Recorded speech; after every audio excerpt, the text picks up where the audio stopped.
Okay, so let us move further now. हमारा जो second part of the video है उसमें हम comparing of the three sectors करेंगे। जब आपको क्लियर हो गया है कि कौन से तीन सेक्टर्स होते हैं, प्राइमरी, सेकेंडरी एंड टर्शरी, अब हम इनको कंपेयर करेंगे।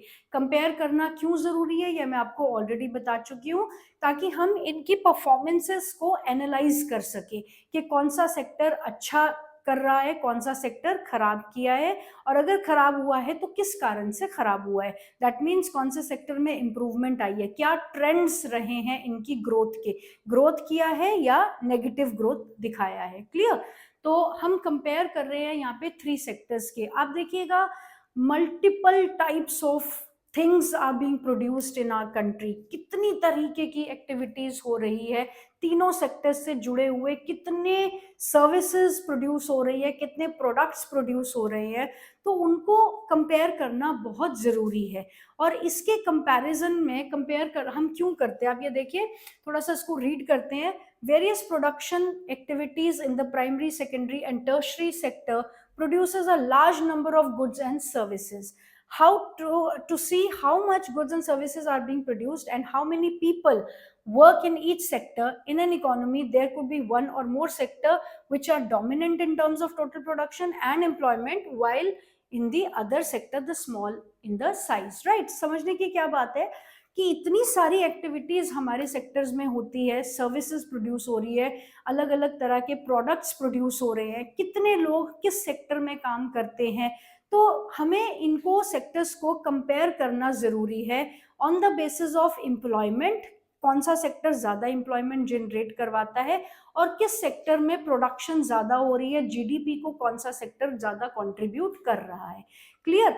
तो अभी इसके लिए हमें क्या करना है, हम किस तरीके से इवैल्यूएट करते हैं सेक्टर्स को। हमारे सामने जो क्वेश्चन है कि हम कंपेयरिंग की बात कर रहे हैं, तो हम कंपेयर करते कैसे हैं। इसके लिए आपको एक कॉन्सेप्ट को समझना है जो कि है GDP, that is gross domestic product. और ये ग्रॉस डोमेस्टिक प्रोडक्ट कैसे इवैल्यूएट किया जाता है, कैसे इसको कंपाइल करते हैं। अब देखिए, अलग अलग गुड्स जो है हर सेक्टर में प्रोड्यूस होता है, राइट? तो हम जो है क्योंकि and number of units are there ना, and number of commodities are there जो प्रोड्यूस हो रही है। हम अगर कह रहे हैं 15 lakh oranges have been produced from Nagpur this year, तो क्या पॉसिबल है कि हमने वो 15 लाख ऑरेंजेस एक एक करके काउंट किए होंगे?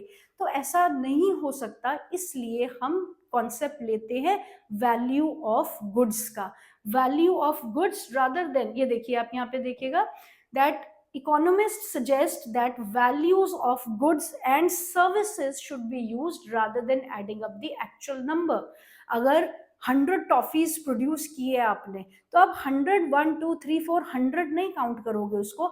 100 टॉफीज बिकी कितने में है, उससे आपका प्रॉफिट कितना है, क्या वैल्यू जनरेट हुई है, आप उसको कंसिडर करते हैं।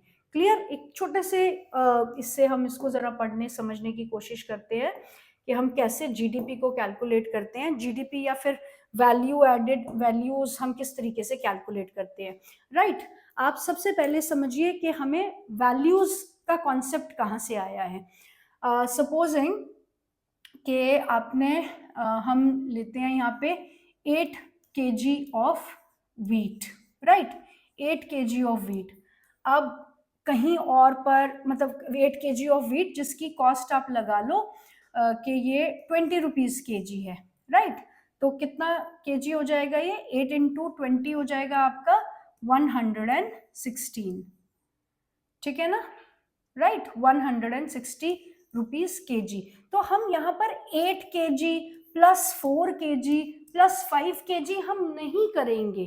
अगर हम सिर्फ यहाँ पे 160 इसकी वैल्यू को कंसिडर करेंगे, ना कि हम कितना केजी या कितने ऑरेंजेस प्रोड्यूस हुए हैं, कितनी टॉफीज प्रोड्यूस हुई है, हम उसको नहीं कंसिडर करते, उसकी वैल्यू को हम कंसिडर करते हैं।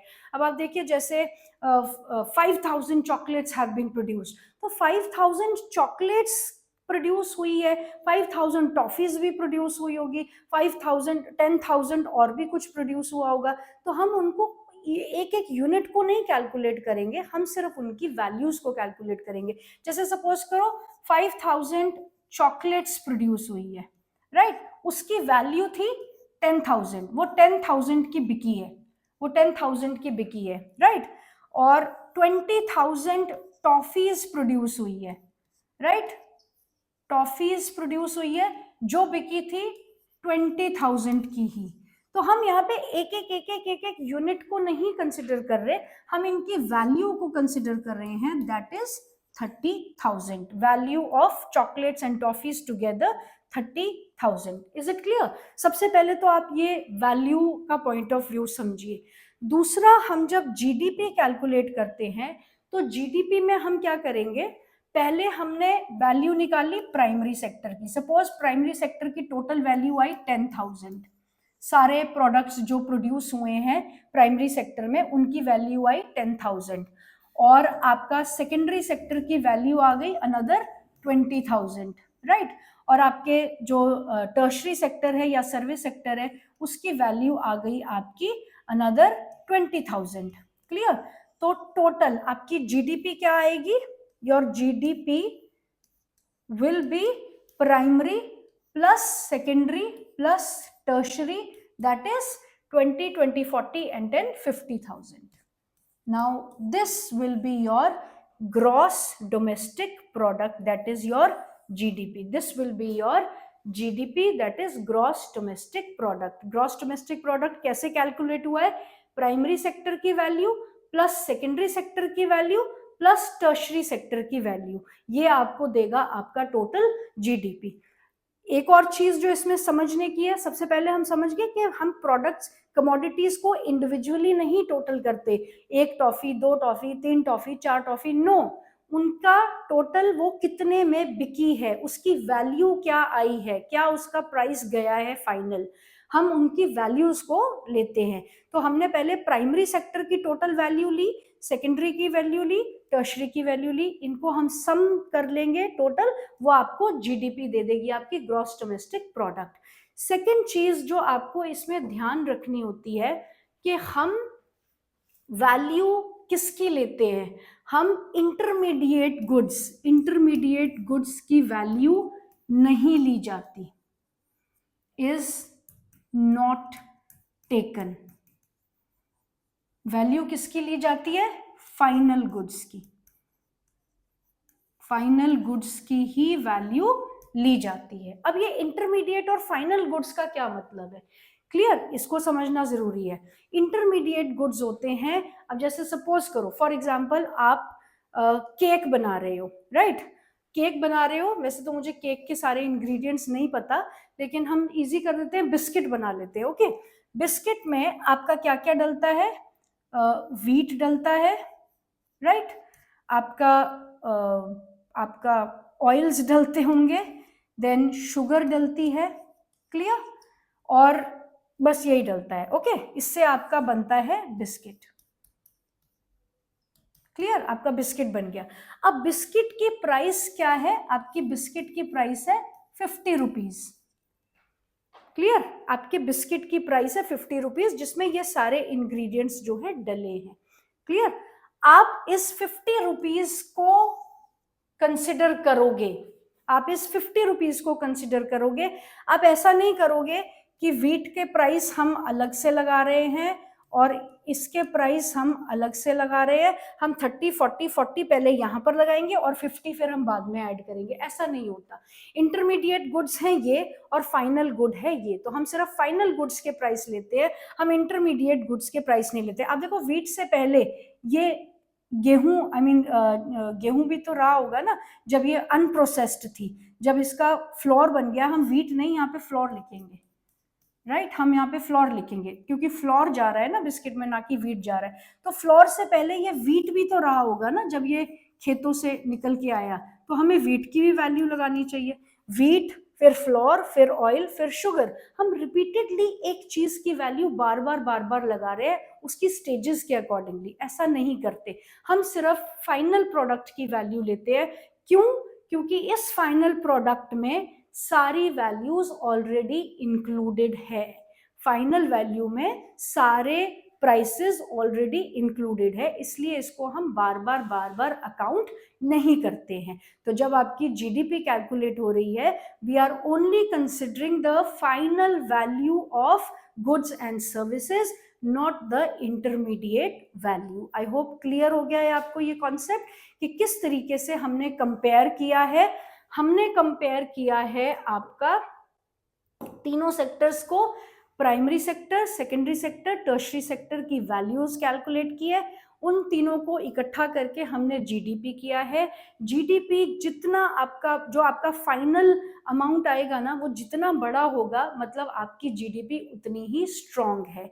तो आपका तीनों सेक्टर का समेशन आपकी ग्रॉस डोमेस्टिक प्रोडक्ट देता है। और जब हम ग्रॉस डोमेस्टिक प्रोडक्ट को कैलकुलेट कर रहे हैं तो हम फाइनल वैल्यू को ही कंसिडर करते हैं, इंटरमीडिएट वैल्यूज को कंसिडर नहीं करते। तो ये था आपका कंपैरिजन। आप एक बार हम इसको रीड भी कर लेते हैं, कुछ रह ना जाए। Let us just see to it. Yes, the value of final goods and services produced in each sector during the particular year provides the total production of that year. Clear? Primary plus secondary plus tertiary is equal to your GDP. Clear? Gives what is called gross domestic product, GDP of the country. It is the value of all the final goods and services produced within the country during, बहुत important एक point रहता है यहाँ पे, during particular year. अब यहाँ पे जो भी हम प्रोडक्शन ले रहे हैं या जिस बेस पे हम जीडीपी कैलकुलेट कर रहे हैं, उसका टाइम पीरियड होना बहुत जरूरी है। तो हम यहाँ पर एक पर्टिकुलर एनुअल ईयर को कंसिडर करके चलते हैं। अब देखिए, आपका बजट जो बनता है वो एनुअल ईयर के बेसिस पे बनता है ना। आपके ऑफिसेज में काम होते हैं, 31 मार्च को क्लोजिंग होती है ना, हर चीज की, सारे अकाउंट्स बंद होते हैं। तो इसी तरीके की आपकी जो जीडीपी कैलकुलेट होती है वो भी एक पर्टिकुलर ईयर को लेकर आपकी जीडीपी कैलकुलेट की जाती है। Then GDP shows how big the economy is. आपकी जीडीपी जितनी बड़ी है उतनी बड़ी आपकी इकोनॉमी का साइज भी होगा। और ये काम करता कौन है? जीडीपी कंपाइल कौन करता है? Central government. Central government ministry जो है, ये इनका काम है कंपाइल करना, क्योंकि फैक्ट्स, डेटाज, एस्टिमेट्स ऑथेंटिक होने चाहिए। आप जो भी इसमें एस्टिमेट्स डालोगे वो कोई फेक डाटा नहीं होना चाहिए। And it is a mammoth task, it's very tedious task, बहुत इंट्रिकेट होता है। एंड रिलायबल सोर्सेज को ये काम जो है करना होता है, इसलिए ये काम गवर्नमेंट अपने आप करती है। उसके बाद इन डेटा को पब्लिश किया जाता है for reference of the public and different enterprises which are running across your country, उनकी रेफरेंस के लिए इस डेटा को पब्लिश किया जाता है। Is it clear? I hope आपको कंपेयरिंग क्लियर हो गया है। नेक्स्ट टॉपिक, अब आप देखिएगा, कुछ हिस्टोरिकल चेंजेस के बारे में हम जानेंगे कि किस तरीके से हमारी कंट्री में प्राइमरी सेक्टर, सेकेंडरी सेक्टर या टर्शरी सेक्टर में कुछ एक चेंजेस आए हैं। राइट, आप ये देखिए कि हिस्टोरिकल चेंजेस में क्या क्या, कुछ एक पॉइंट्स को हम हाईलाइट करेंगे इसमें। अब देखिए, initial stage development primary sector was the most important sector. Primary sector जो है सबसे इंपॉर्टेंट सेक्टर था इकोनॉमिक एक्टिविटीज की रेफरेंस में। As this method of farming changed and agriculture sector began to prosper, it produced much more food than before, right? Many people could now take up other activities. There were increasing number of craftsmen, person, traders, buying and selling activities increased many times. कि सबसे पहले जो है agriculture sector जो था वो सबसे important sector था, क्योंकि आपने नेशनलिज्म इन यूरोप भी देखा, फ्रेंच रेवोल्यूशन में भी आपने देखा कि पहले जो है इतनी ज्यादा ऑक्यूपेशन की चॉइसेस अवेलेबल नहीं थी। Agriculture was one of the dominating activities. Clear? हम 1973 का डेटा भी कंपेयर करेंगे अभी कंट्री का, तो आप देखोगे उस वक्त तक भी एग्रीकल्चर जो है एक मेन स्टे, काफी अभी जब हम 2000s में भी चल रहे हैं तब भी आपकी इकोनॉमी का मेन स्टे जो है वो एग्रीकल्चर ही था। तो क्लियर है कि पहले जो है एग्रीकल्चर जैसे धीरे धीरे धीरे प्रॉस्पर करने लगा, उसके साथ में क्राफ्ट्समैन बढ़े, आपके लोकल हैंडीक्राफ्ट्स बढ़े, तो सर्विसेज की जरूरत पड़ने लगी। तो जैसे सर्विसेज की जरूरत पड़ने लगी तो टर्शरी सेक्टर अपने आप इवॉल्व हो गया। क्लियर। इंडस्ट्रियलाइजेशन का प्रोसेस भी हुआ था, तो इंडस्ट्रियलाइजेशन के प्रोसेस की वजह से भी जो है शिफ्ट हो रहा था, people were moving from agriculture sector towards the industrial activities. क्यों? क्योंकि वो उनको एक ऑप्शन अवेलेबल हो गई थी। आपने ये देखा ना कि सारे के सारे तो प्रॉस्परस फार्मर नहीं थे ना इंडिया में, मार्जिनल फार्मर्स है, रीजनेबल लैंड जो ओनर्स हैं वो लोग थे। तो और उसके बाद जो है पुअर पीजेंट्री भी जो है वो एक अच्छी पॉपुलेशन कॉन्स्टिट्यूट करती है। तो जो लोग जिनका गुजारा एग्रीकल्चर सेक्टर से नहीं चल रहा है, वो इंडस्ट्रियलाइजेशन होने की वजह से उनको एक सेकंड ऑप्शन अवेलेबल हुआ। तो हम कहीं ना कहीं ये ट्रेंड देख रहे हैं कि एग्रीकल्चर की डिपेंडेंसी जो है वो अपने आप में, एग्रीकल्चर डाइवर्सिफाई तो हुआ जिस वजह से एग्रीकल्चर सेक्टर भी बढ़ता रहा, लेकिन साथ में लोगों को जो है एक अलग ऑप्शन भी मिलने लग गई। तो इसलिए लोग जो है सेकेंडरी और टर्शरी सेक्टर की तरफ मूव करने लगे। रोड्स डेवलप होने लगे। अब जब रोड्स डेवलप हो रहे हैं तो ट्रांसपोर्टेशन सिस्टम डेवलप हुए। अब ट्रांसपोर्टेशन भी कोई ना कोई तो चलाएगा है ना गाड़ियां, तो लोगों को एक नई नौकरी के जो है वो एवेन्यूज दिखने लगे। इसलिए ये जो ऑक्यूपेशनल शिफ्ट था उसकी वजह से आपका टर्शरी सेक्टर भी ग्रो किया ओवर द ईयर्स, और आपका सेकेंडरी सेक्टर भी ग्रो किया। तो इनकी कंट्रीब्यूशन हम देखेंगे नेक्स्ट टॉपिक में कि इनकी कंट्रीब्यूशन क्या रही। जीडीपी में इनकी कंट्रीब्यूशन को हम देखेंगे। यहाँ पे हम दो अलग टाइम पीरियड्स को कंपेयर कर रहे हैं, 1973 और 2003। हम 1973 का डेटा और 2003 के डेटा को कंपेयर कर रहे हैं। आप बार ग्राफ देखिए, प्राइमरी सेक्टर भी बढ़ा है, सेकेंडरी भी बढ़ा है, टर्शरी भी बढ़ा है। देखिए 2003 में कितना इंक्रीज आया है, प्राइमरी में, सेकेंडरी में भी इंक्रीज आया, और टर्शरी में तो बहुत ज्यादा इंक्रीज आया है। और ये इंक्रीज हम देख रहे हैं जीडीपी की रेफरेंस में। That means gross domestic product में किसकी कंट्रीब्यूशन बढ़ी है फ्रॉम 1973 टू 2003। डेटा आपकी बुक में वेरिएट कर सकता है। आप जब आंसर्स दोगे तो अपनी बुक के हिसाब से ही आप आंसर दोगे, और आई होप आप लेटेस्ट एडिशन ही यूज कर रहे हो। क्लियर? तो हम यहाँ पे 1973 का कंपैरिजन कर रहे हैं 2003 की रेफरेंस में। 2003 में आप देखिए सारे सेक्टर्स बढ़े हैं, लेकिन सबसे ज्यादा जो बढ़ा है वो है आपका टर्शरी सेक्टर। और किसकी रेफरेंस में बढ़ा है? Gross domestic product. Gross domestic product में इस सेक्टर की कंट्रीब्यूशन जो थी वो बहुत ज्यादा रही। आई होप ये आपको क्लियर हो गया है। ओके, सो पीछे जो हमने ग्राफ किया है इससे पिछली स्लाइड में, उसमें हमने देखा कि जीडीपी के रेफरेंस में टर्शरी सेक्टर बहुत ग्रो किया है, टर्शरी सेक्टर ने अच्छी कंट्रीब्यूशन दी है। तो 5 मार्क्स के क्वेश्चन में अब हम जानेंगे कि ये कंट्रीब्यूशन का रीजन क्या है, इस ग्रोथ का रीजन क्या रहा। देखिए, first, in any country several services are required which are called the basic necessities which are to be provided by the government. Clear? Service sector is all about providing services to the people. पहले क्या होता था?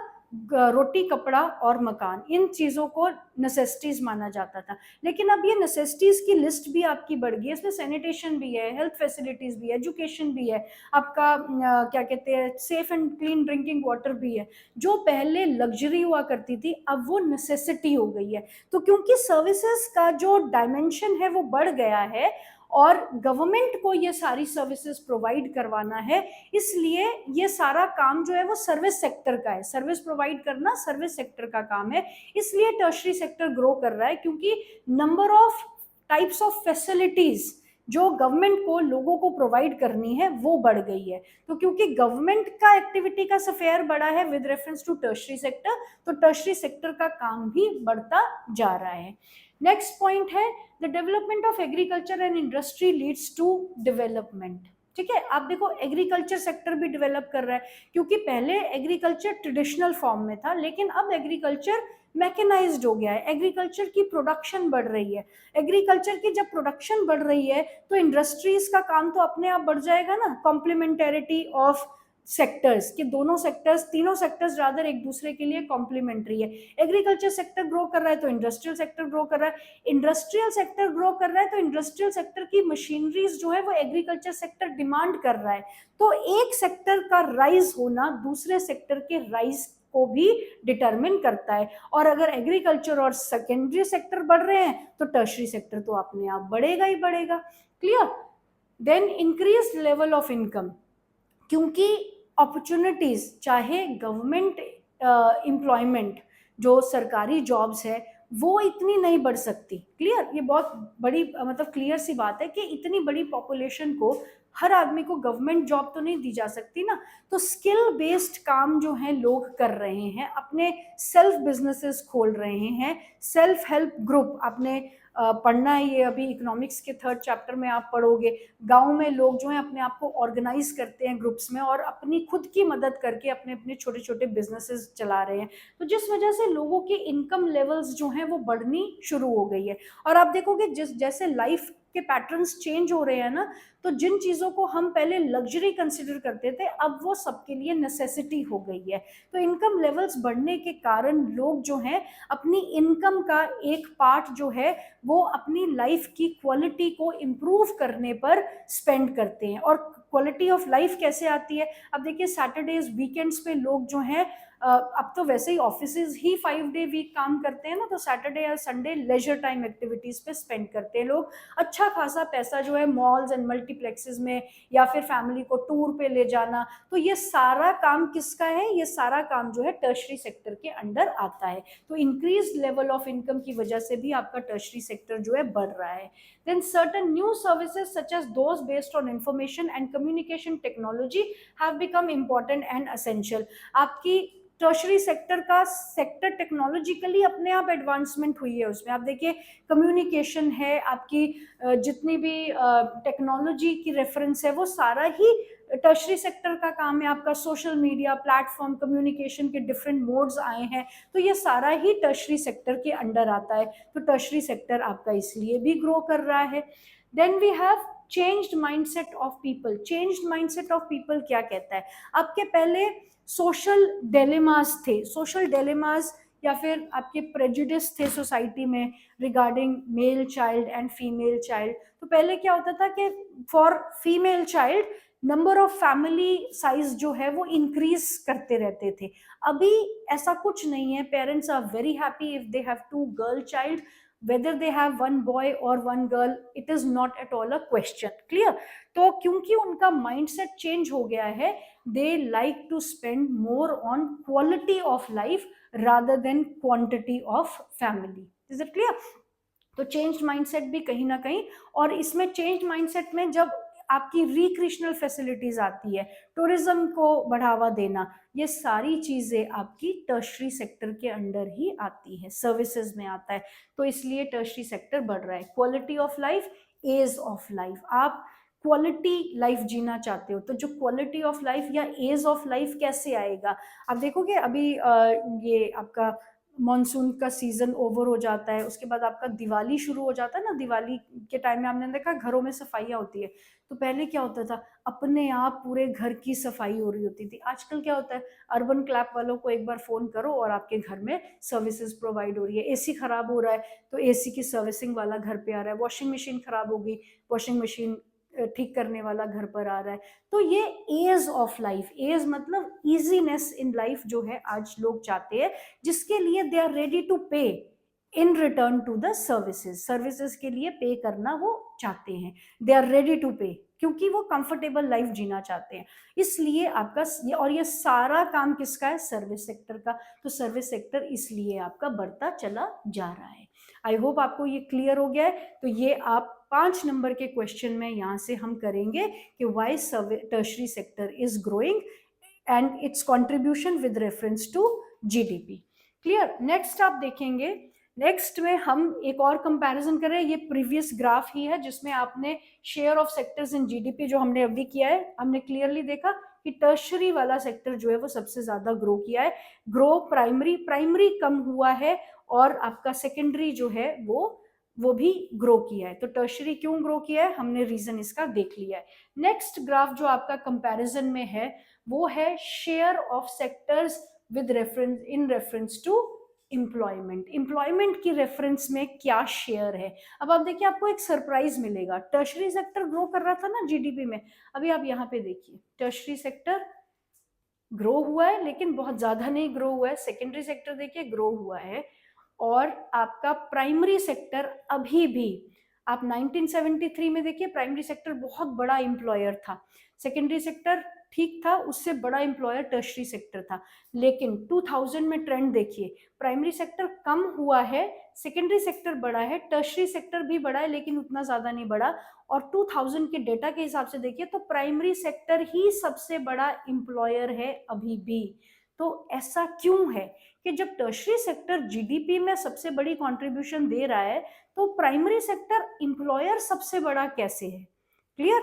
अब इस बात के हम reasons को समझने की कोशिश करेंगे। अब देखिए, reason for primary sector still being the largest employer, ये बुक में से ही लिया गया है, आप इसको पढ़ लेना। पहले मैं आप इसको एक्सप्लेन कर लेती हूँ, फिर अगर जरूरत पड़ेगी तो हम इसे रीड भी करेंगे। अभी आप देखिएगा, अगर हम let us go back to your graph पे अगर हम जाएं, अब देखिए प्राइमरी सेक्टर जो है सबसे बड़ा एम्प्लॉयर है, हम इसका ही रीजन जानने की कोशिश कर रहे हैं। प्राइमरी सेक्टर सबसे बड़ा एम्प्लॉयर है या प्राइमरी सेक्टर सबसे बड़ा एम्प्लॉयर दिखता है? Is it clear? समझ आ रही है आपको बात? इंडस्ट्रियल सेक्टर में भी ग्रोथ हुई है और टर्शरी सेक्टर में भी ग्रोथ हुई है जीडीपी की रेफरेंस में। दैट मीन्स इंडस्ट्रियल सेक्टर में भी एम्प्लॉयमेंट बढ़ी होगी और टर्शरी सेक्टर में भी एम्प्लॉयमेंट बढ़ी होगी। लोगों ने स्विच ओवर तो किया ही है ना, अपनी जॉब्स चेंज तो की है। लेकिन सेकेंडरी सेक्टर में भी और टर्शरी सेक्टर में भी उन लोगों के लिए काम है जो स्किल बेस्ड वर्क है, जो स्किल्ड लेबर है। कैजुअल लेबर्स के लिए सेकेंडरी सेक्टर और टर्शरी सेक्टर में काम कम है, कंपैरेटिवली कम काम है, और प्रेफरेंस दी जाती है सेकेंडरी सेक्टर और टर्शरी सेक्टर में स्किल्ड लेबर को। तो ऑब्जर्व तो किया है, एम्प्लॉयमेंट जनरेट हुई है, लेकिन अभी भी लार्ज नंबर ऑफ पीपल जो अनस्किल्ड लेबर है वो सारे के सारे काम कर रहे हैं प्राइमरी सेक्टर में, क्योंकि primary sector relates to nature, agriculture, और उन कामों के लिए इतने स्किल्स की जरूरत नहीं होती। तो इसलिए ज्यादातर लोग जो हैं वो प्राइमरी सेक्टर में ही काम कर रहे हैं, क्योंकि इंडस्ट्रियल सेक्टर और टर्शरी सेक्टर आपकी स्किल्ड लेबर बेस्ड सेक्टर्स है, यहाँ पर स्किल के बेसिस पे आपको जॉब मिलेगी। क्लियर? एक रीजन ये क्लियर हो गया। दूसरी बात आप ये समझिए कि ये जो आपको लार्ज स्केल एम्प्लॉयमेंट यहाँ पे नजर आ रही है ना, ये एक्चुअली एम्प्लॉयड नहीं है। इस सिचुएशन को कहते हैं डिसगाइज्ड अनएम्प्लॉयमेंट। दैट मीन्स छुपी हुई अनएम्प्लॉयमेंट, छुपे हुए अनएम्प्लॉयड, जिनको अगर आप देखोगे तो आपको लग रहा है ये काम कर रहे हैं, लेकिन ये एक्चुअली काम नहीं कर रहे हैं। इसको हम सिंपल एक तरीके से समझने की कोशिश करेंगे। आप ये देखिए यहाँ पर कि फैमिली ए है, फैमिली ए क्या है? एक ही फैमिली है, यहाँ पे हम फैमिली 1 का जिक्र कर रहे हैं। उनके पास एक 3 एकर्स ऑफ लैंड है, 3 acres of land. Is it clear? अब इस फैमिली के जो मेंबर्स हैं वो हैं 5 members, 5 members, and all 5 members are unemployed. पांचों के पांचों मेंबर्स जो हैं वो अनएम्प्लॉयड है। अब काम के नाम पर वो क्या करते हैं कि रोज पांचों के पांचों लोग खेत में जाकर काम करते हैं। क्लियर? खेत में एग्रीकल्चर कर रहे हैं, खेती बाड़ी कर रहे हैं। समझ में आ गई आपको बात? पांचों अनएम्प्लॉयड लोग जो हैं इस 3 एकर्स ऑफ लैंड पे काम कर रहे हैं, और 3 एकर्स ऑफ लैंड पे अगर 3 लोग, ओनली 3 पीपल वुड वर्क, अगर 3 लोग भी काम करें तो भी सफिशिएंट है। तो यहाँ पर 2 लोग, जो यहाँ 5 में से 3 अगर हम माइनस करेंगे तो 2 लोग जो हैं, 2 people are disguised unemployed. Disguised unemployed. समझ आई आपको बात कि 3 एकड़ की जमीन पर 5 लोगों के काम करने की कोई जरूरत नहीं है। यहाँ पर काम करने के लिए 3 लोग काफी है।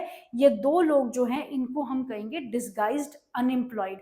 अब इन 2 लोगों को अगर हम निकाल भी देंगे, अगर हम इन्हें विड्रॉ कर लेते हैं काम से, तो भी प्रोडक्शन में कोई फर्क नहीं पड़ेगा। इसका मतलब कि ये 2 लोग अपनी पोटेंशियल से कहीं ज्यादा कम काम कर रहे हैं, अपनी कैपेसिटी से कहीं ज्यादा कम काम कर रहे हैं। इस सिचुएशन को कहते हैं अंडर एम्प्लॉयड। Under employment. इस सिचुएशन को कहते हैं अंडर एम्प्लॉयड। क्लियर कि 5 में से अगर ये 3 लोग हमने विड्रॉ, 2 लोग अगर विड्रॉ कर लिए तो प्रोडक्शन में, यील्ड में कोई फर्क नहीं पड़ने वाला, क्योंकि ये 2 लोग अननेसेसरी काम कर रहे हैं, इनकी जरूरत नहीं है। इस सिचुएशन को कहते हैं डिसगाइज्ड अनएम्प्लॉयमेंट।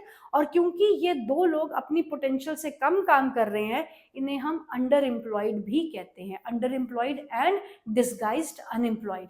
तो आपका प्राइमरी सेक्टर जो है वो एक्चुअली इतनी एम्प्लॉयमेंट जनरेट नहीं कर रहा, रादर वो डिसगाइज्ड अनएम्प्लॉयमेंट की प्रॉब्लम को झेल रहा है। उसने जितने लोग एम्प्लॉयड दिखाए हुए हैं वो एक्चुअली काम नहीं कर रहे, वो सिर्फ अंडर एम्प्लॉयड है, वो अपनी पोटेंशियल से कहीं नीचे काम कर रहे हैं। और अगर उनको आप विड्रॉ भी कर लेंगे तो एग्रीकल्चर प्रोडक्शन में कोई फर्क नहीं पड़ेगा।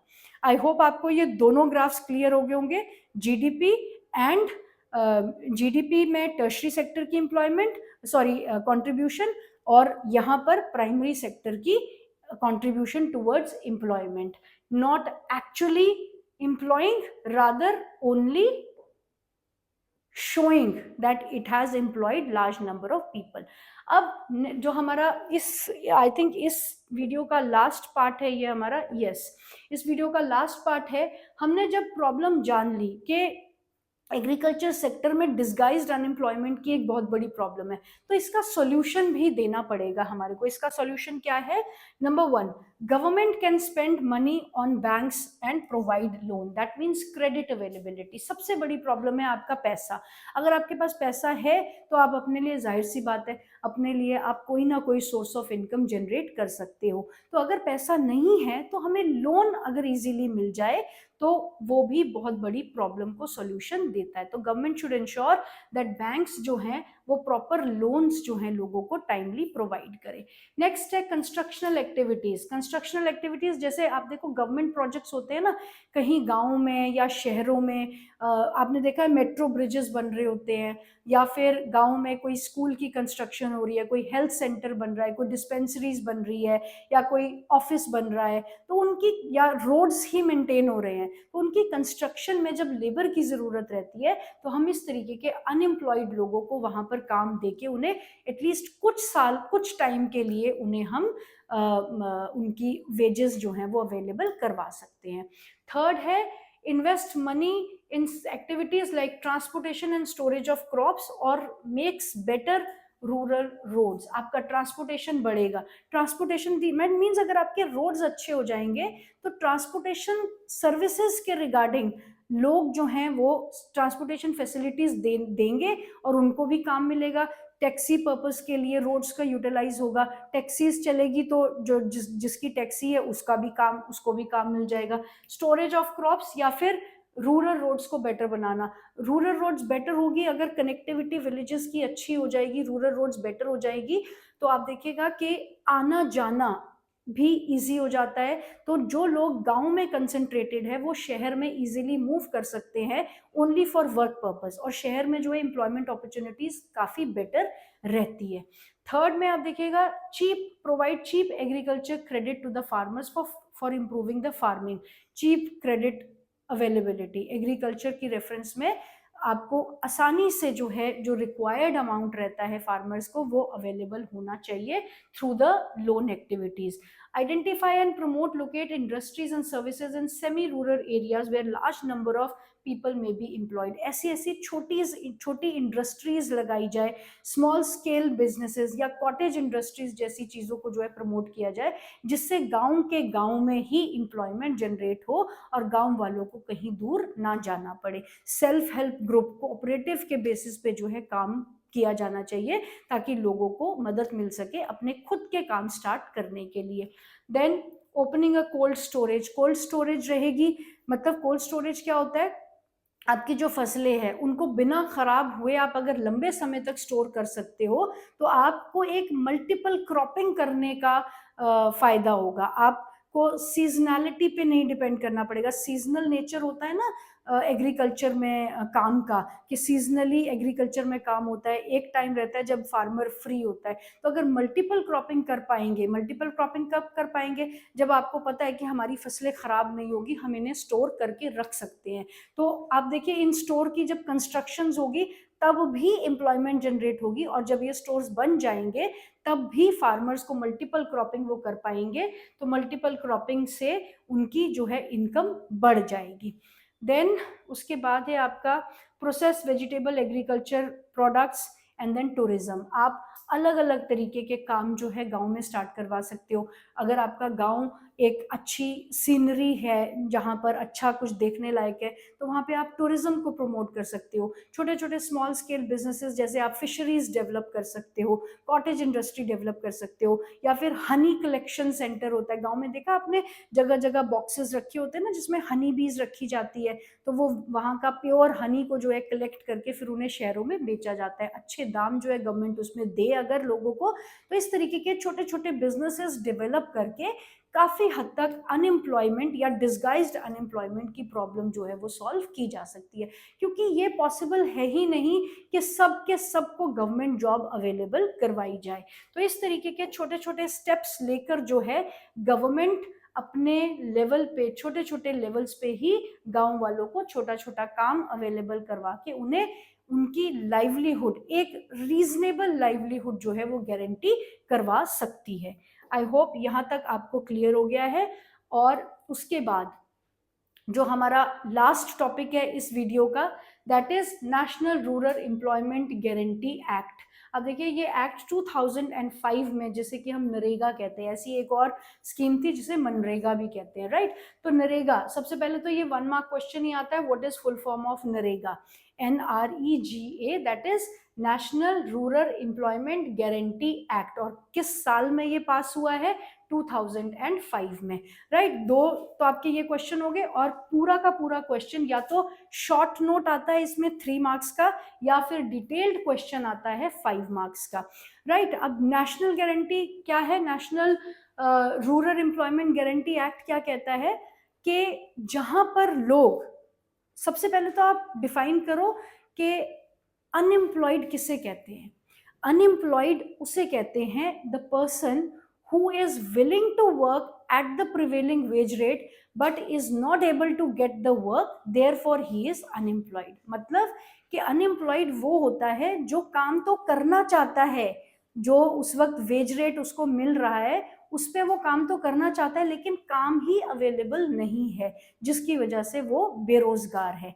क्लियर? तो जो लोग काम करना चाहते हैं और they are willing to work, they are unemployed but they are willing to work, ऐसे लोगों को गवर्नमेंट गारंटी करती है कि 100 डेज का वर्क जो है उन्हें दिया जाएगा।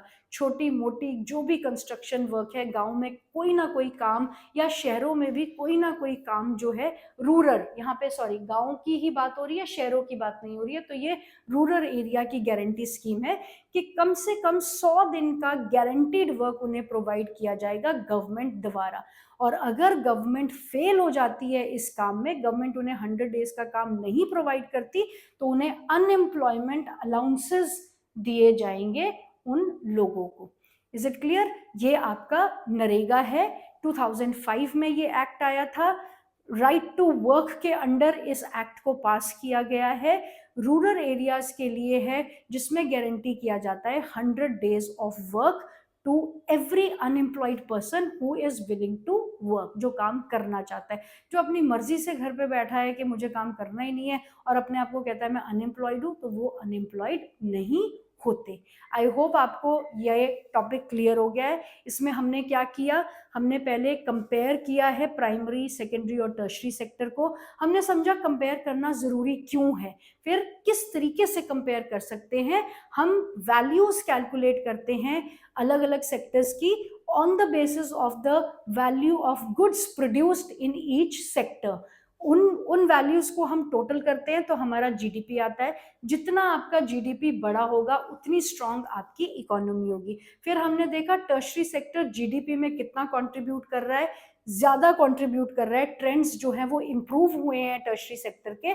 उसके बाद हमने 5 रीजंस को जाना कि क्यों किन कारणों से जीडीपी इम्प्रूव हुआ है टर्शरी सेक्टर में। और उसके बाद आप देखिएगा कि हमने सेकंड कंपैरिजन किया with reference to employment generation, जो एम्प्लॉयमेंट ज़्यादा जनरेट करता हुआ नजर आ रहा है प्राइमरी सेक्टर। तो हमने जाना कि एक्चुअली एम्प्लॉयमेंट जनरेट कर रहा है या कोई और प्रॉब्लम है। तो हमें पता चला डिसगाइज्ड अनएम्प्लॉयमेंट जो है वहां पर प्रॉब्लम है। फिर हमने इसका सॉल्यूशन दिया in the form of steps that can be taken to improve the employment in the rural area.